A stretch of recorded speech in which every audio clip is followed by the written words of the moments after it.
గాయత్రి అమ్మవారి జయంతి తెలుగు పంచాంగం ప్రకారం జ్యేష్ఠ శుక్ల ఏకాదశి రోజునే గాయత్రి మాత జయంతిగా జరుపుకుంటామని చెప్తున్నారు. ఇదే రోజు ఈ ఏకాదశినే నిర్జల ఏకాదశి అని కూడా అంటారు. నిర్జల ఏకాదశి అంటే జలము కూడా తాగకూడదు ఈ ఏకాదశి. అది నిర్జల ఏకాదశి అంటే.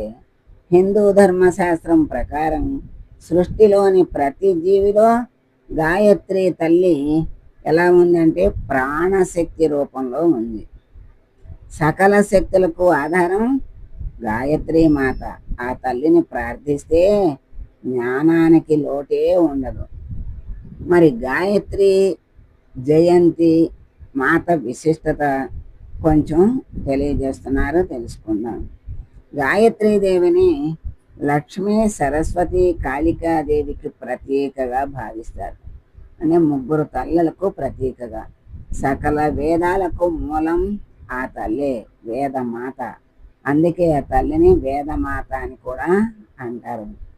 సృష్టి ప్రారంభంలో బ్రహ్మదేవుడు గాయత్రిని 4 ముఖాలతో ప్రార్థించి 4 వేదాల రూపంలో గాయత్రి మంత్రాన్ని వివరించాడు. దీంతో సంతోషించిన ఆ తల్లి గాయత్రి అవతారం ఎత్తింది. మేధా సంపత్తి వృద్ధి. విద్యార్థులు, ఆధ్యాత్మికవేత్తలకు గాయత్రి జయంతి ఎంతో ముఖ్యమైనది.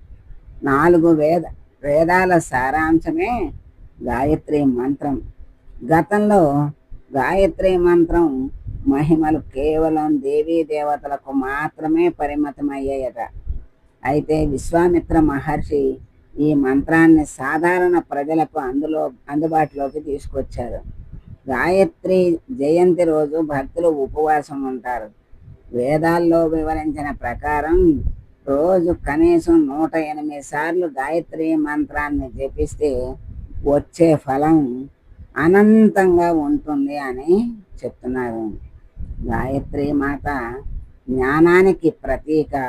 ముగ్గురు మాతల స్వరూపం గాయత్రి మాత. మరి ఆ మాత జయంతి మరి జ్యేష్ఠ శుక్ల ఏకాదశి అన్నారు. దాన్నే నిర్జల ఏకాదశిగా కూడా చెప్తున్నారు. మేధా సంపత్తికి వృద్ధి కలిగేటువంటి తల్లి గాయత్రి మాత. ఆ మాత యొక్క మంత్రాన్ని 108 సార్లు రోజు జపిస్తే వచ్చే ఫలితం అనంతంగా, అంటే ఎంత అని చెప్పలేనంత ఫలితం లభిస్తుంది. మనకు తెలియకుండానే లభిస్తుంది. ఏది ఏది అనకూడదు. మనకు తెలుసుకునే జ్ఞానం ఉండాలి. మనకి అమ్మ ఇచ్చిన ఫలాన్ని కూడా తెలుసుకునే జ్ఞానం ఉండాలి. జ్ఞానం లేక లేదు ఏది అని అనుకుంటే అది సంస్కారం కాదు. తల్లి ఇస్తుంది, ఇచ్చింది, మనం తెలుసుకోవాలి, అనుకోవాలి అంతే. గాయత్రి మాతకు జై. సర్వే జనా సుఖినో భవంతు.